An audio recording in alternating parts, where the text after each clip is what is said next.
Good morning, everybody, and how are you today? Well, I hope all of you are in a good and healthy situation.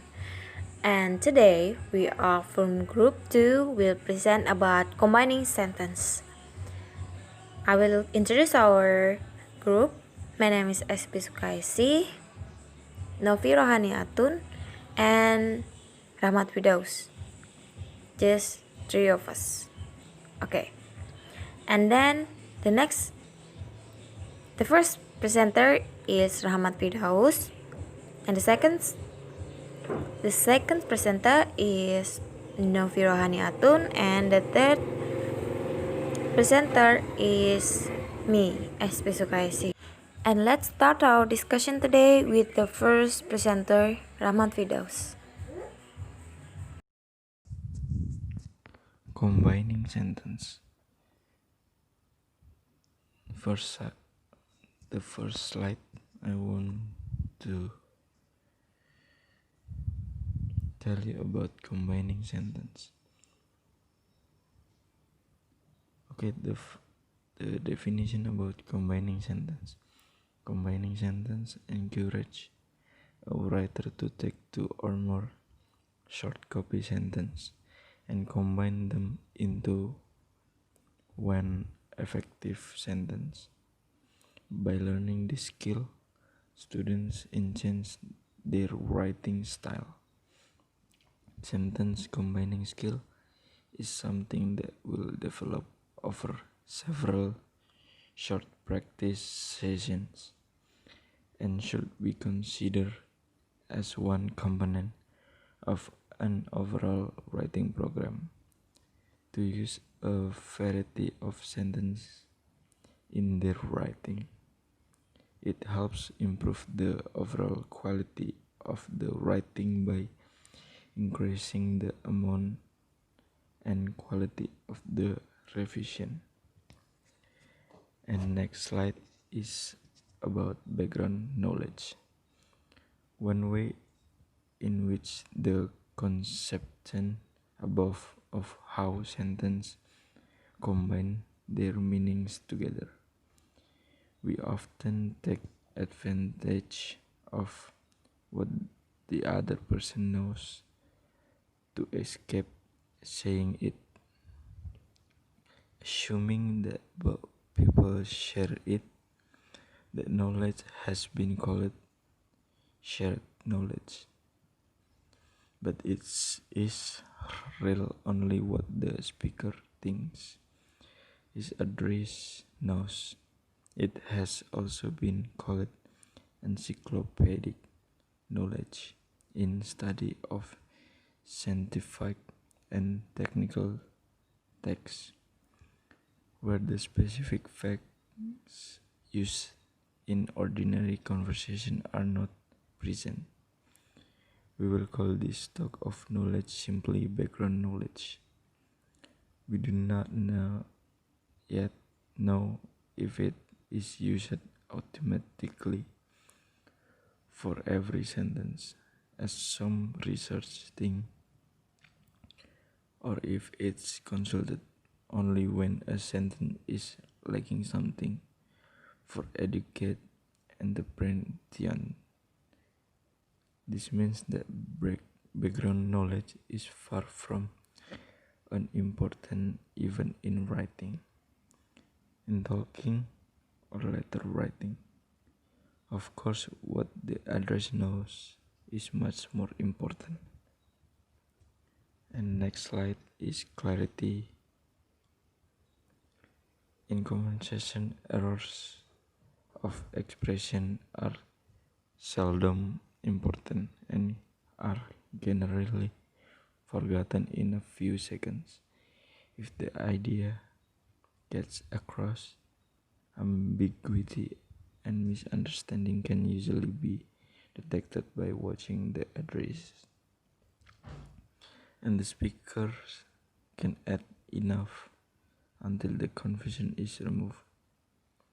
Alternatively, a confused listener can ask a question and get straightened out immediately. Sometimes A little misunderstanding is even a good thing, and ambiguity is useful when the message is hurtful. In writing, however, mistakes remain forever and are very visible. What is worse is the writer can never know if the reader is confused or misunderstanding something, so cannot add more in case of a confused reader. The need of clarity is part of the reason it is so hard to write in English or any other language.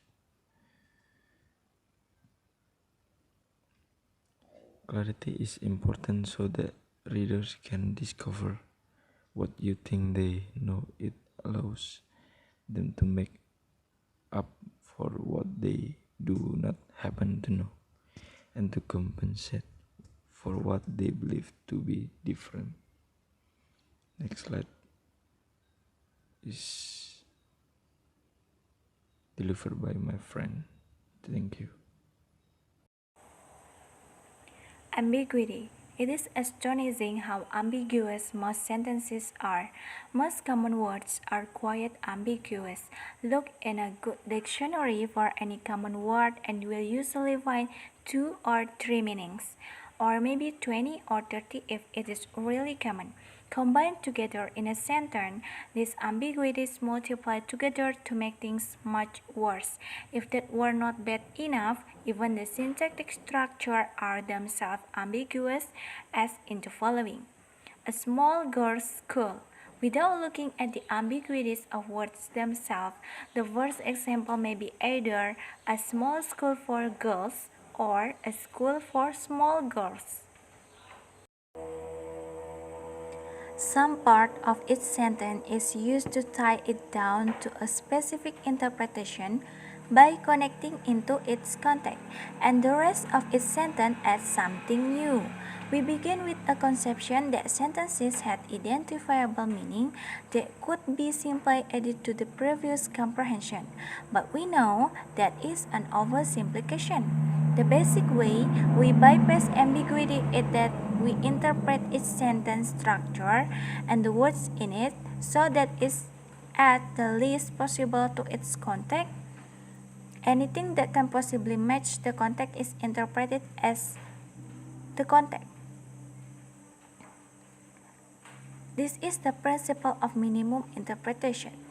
The easiest way to visualize this process of interpretation is to imagine the meaning of the sentence being overlapped with the comprehension of what came before. The words and structure of the sentence are automatically interpreted so that a little of it as possible is not already in the earlier.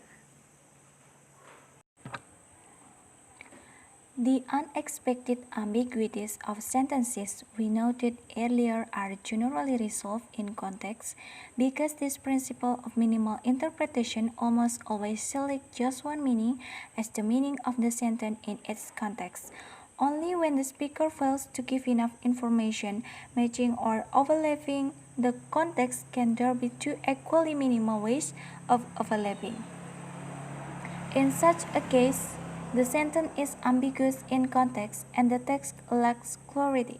Even then, however, readers and listeners normally choose just one interpretation by adding something from their background knowledge so that this principle will still select a unique interpretation. Languages commonly have special markers that guide and limit the address in integrating the meaning of a sentence with its context. The English definite article "the" is a good example. It tells the address that the thing referred to should be searched for in the context, and if not found, it will be in his background knowledge. In other words, it indicates that this part of the sentence must be overlapped with something else in effect. As background knowledge includes factual knowledge of the context of speaking, the might designate something in the word that is described enough to make it unique. Because the old information is needed to interpret the new information, and can be overlapped directly without waiting, most languages tend to express it first, saving the new information for the last. This topic usually comes first in languages that use topic marking and pronouns. Nearly always old information tend to appear as far forward in the sentence as the syntax of the language permits. Okay, the next is paragraph. Paragraph in command sentence is used to in use in referring to something that already mentioned, like the pronouns, demonstratives alone, nouns, substitutes, or noun dropping. Something like one thing or stuff in formal writing, the noun can simply be left off, as in the following examples. The solution of the second problem depends on your answer for the first one. If you take the red car, I'll take the green one. These short ways of referring to something already mentioned are normal and should be used if you do not want to confuse the person you're talking or writing to. They are used when the referent has been mentioned in the same paragraph, and to avoid their use suggests that the thing referred to is not in that paragraph, and except for the case or rhetorical topics. Using one of these short ways implies that the antecedent is in that same paragraph. Actually, several paragraphs may develop a topic, and such a topic is in a sense part of each of the paragraphs. This makes a special case for rhetorical topics. A pronoun or other short way to referring may be used in the first sentence of a paragraph even to refer to a common topic. This fact leads us to receive of a paragraph is a unit of building ideas. Once the paragraph is finished, the idea is finished and is safe somewhere in our memory, not to be modified further. A paragraph is the unit of building up ideas after which they are put away into memory, if worthy enough. Then it is like a short conversation as it allows one to build up an idea from a series of sentences. In a paragraph or conversation, pronouns and deletions are freely possible and should be used as much as possible. However, they cannot be used to refer to something in an early conversation or paragraph. Avoiding a topic pronoun is thus a way to indicate a change in rhetorical topic. Next is other ideas. There are two other popular conceptions about how sentences are understood, one from logic and the other from computers, two areas where language and meaning are important.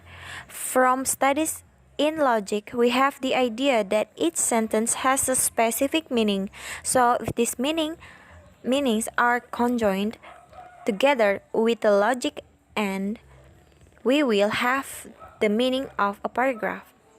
However, sentences in natural language seldom have meanings as clear, as precise as those in logic or mathematics, even though it is a far stronger meaning of communication and natural language sentences are commonly ambiguous in more than a few ways.